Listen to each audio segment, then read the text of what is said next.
Kisah seorang sahabat yang masyhur namanya Rubi'i al-Amir rahimahullah. Ini saya tutup dengan kisah ini. Rubi'i bin Amir rahimahullah adalah seorang ulama, bukan seorang ulama, salah satu pasukan perangnya Sa'ad bin Abi Waqqas yang akan masuk, yang diutus oleh Sa'ad bin Waqqas untuk mendatangi ya Rustum. Rustum ini adalah panglima perangnya Romawi, Persia, panglima perangnya Persia. Rubi' al-Amir bin Amir rahimahullah ini terkenal sekali orangnya. Waktu dipanggil oleh Umar bin Khattab untuk berjihad, maka dia pun mengambil panci masaknya yang dia letakkan di kepalanya karena tidak punya topi untuk berperang.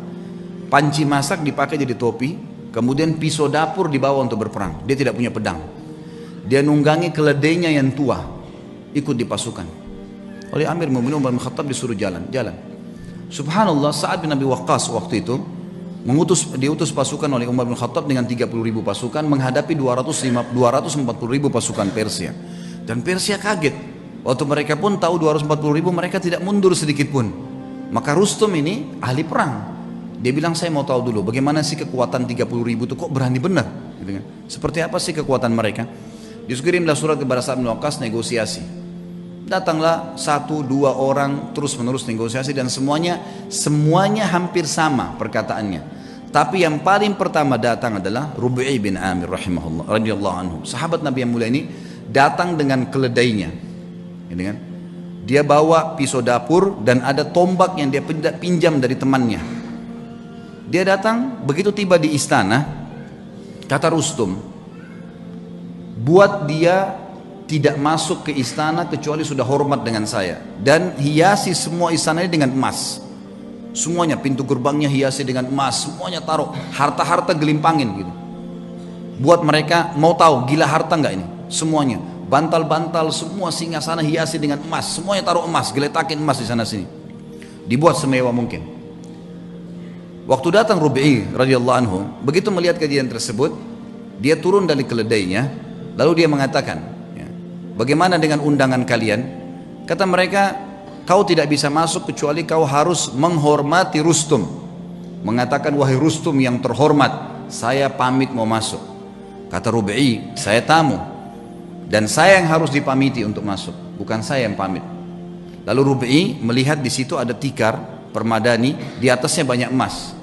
Sama beliau disengkirin emasnya, permadana itu diambil, dipotong pakai pisaunya dia, dibelah dua. Diambil, ditaruh di keledainya, dianggap sebagai ghanimah, harta rampasan perang, ditaruh sama dia. Kemudian dia mengatakan, ini pembukaan harta rampasan perang kami kalau kau tidak buka pintu gerbang. Sendirian.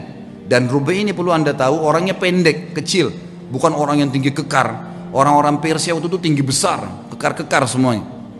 Diberitakan ke dalam. Kata Rustum, baiklah, tutup pintu gerbang, buka sedikit saja, supaya dia masuk tunduk kepada saya. Diperintahkan masuk, pintu gerbang dibuka sedikit. Memang tidak bisa orang masuk, harus tunduk. Maka Rubi'i lihat, subhanallah, Allah memberikan orang beriman itu hatinya bisa melihat, ya. Dia bisa membaca, namanya firasatul mu'min. Maka dia lihat, ini pasti ada tipu daya nih. Yang dia lakukan, dia balikkan pantatnya dia balikkan keledainya, lalu dimasukkan dari balik belakang, ya. Sehingga yang tadinya dia harus tunduk, ini dibalik, jadi bokong yang di belakang. Dilaporin ke Rustum, ini yang dilakukan sama orang ini.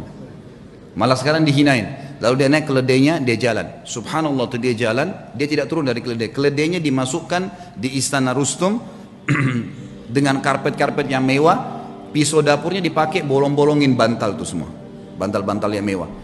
Semua ini karpetnya ditusuk-tusuk dengan tombaknya sama dia. Sampai tiba depan Rustum. Panci di atas kepalanya, pisau di tangannya, tombak di tangan, pisau tangan kanan, ini tangan kiri, tombaknya. Kata Rustum, dipanggil penterjemah, tanya kepada mereka nih, mau apa sebenarnya datang ke sini? Terjemahkan, hai orang-orang Arab, kalian kan dulu di padang pasir, tidak punya apa-apa kecuali gembala kambing. Untuk apa kalian datang ke sini? Kalau kalian butuh harta, sebut saja, kami akan kasih pulang. Kalau kalian butuh gembalaan, kami kasih berapa bun unta dan kambing yang kalian mau. Kalau kalian ingin jabatan, kami akan jadikan, pilih siapa yang terbaik, kami akan jadikan sebagai pemimpin kalian dan kami akan kasih gaji. Lalu jawaban Rubi'i rahimahullah, ini orang kalau sudah mengenal Tuhannya, dia mengatakan, kami datang dari sana tidak butuh dengan harta yang sedang kau pamerkan ini. Dan kami datang mengeluarkan seluruh hamba termasuk kamu dan kami dari menyembah makhluk kepada menyembah pencipta sang makhluk. Itu saja.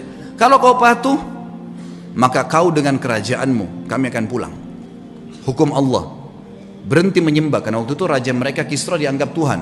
Berhenti menginjak Kisra. Kisra pun tetap dengan kerajaannya, kau tetap sebagai panglima perangnya, semua kau milikin, tidak ada yang hilang di sini. Cuma itu saja. Kemudian kami pulang. Lalu kata si Rustum, baiklah kalau gitu, izinkan kami berfikir, mungkin butuh waktu. Kata Rub'i, berapa lama kalian butuh? Sehari, 2 hari? Kata Rustum, tidak, mungkin kami butuh 2 bulan, 3 bulan berfikir, musyawarah dulu.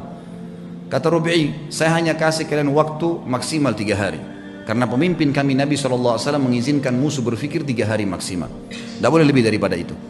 Kata Rustum, terjemahkan ke orang ini siapa pemimpin mereka?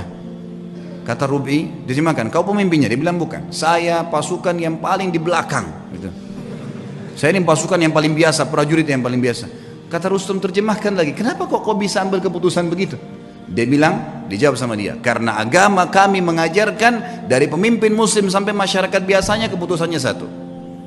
Kalau saya sudah berikan amanah, keamanan, semua harus patuh terhadap pemimpin saya. Muslim semua begitu, kami satu jasad.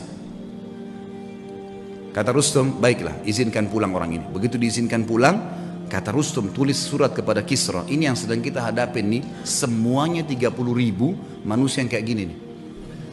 Ini untuk dihadapin susah nih, gak bisa, keras, tegas, dan memang maunya, gak bisa, harus begitu.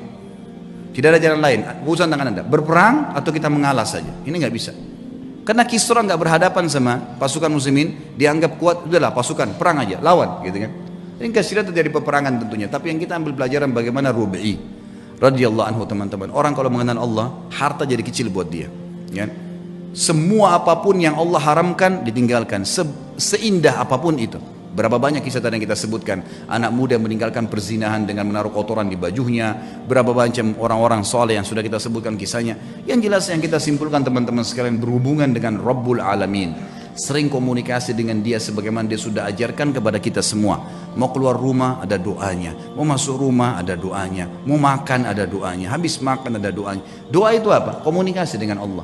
Keluar rumah, bismillahirrahmanirrahim, dengan nama Allah saya bertawakal, menyerahkan diri kepadanya. Kata Nabi SAW, kata Allah SWT, wa may yatawakkal fahuwa hasbuh. Yang bertawakal pada Allah, Allah jadi pencukup baginya. Seorang syekh pernah menangkap di Riyadh seorang penyihir besar. Penyihir terbesar ini datang dari Afrika, ditangkap. Waktu ketangkap, dia tanya syekhnya, saya nonton cuplikannya, dia bilang, bagaimana anda bisa menangkap saya? Padahal saya menaruh ribuan jin di depan saya. Tidak pernah saya bisa ditembus nih, baru kali ini dia bilang, ada yang bisa tembus dari anda.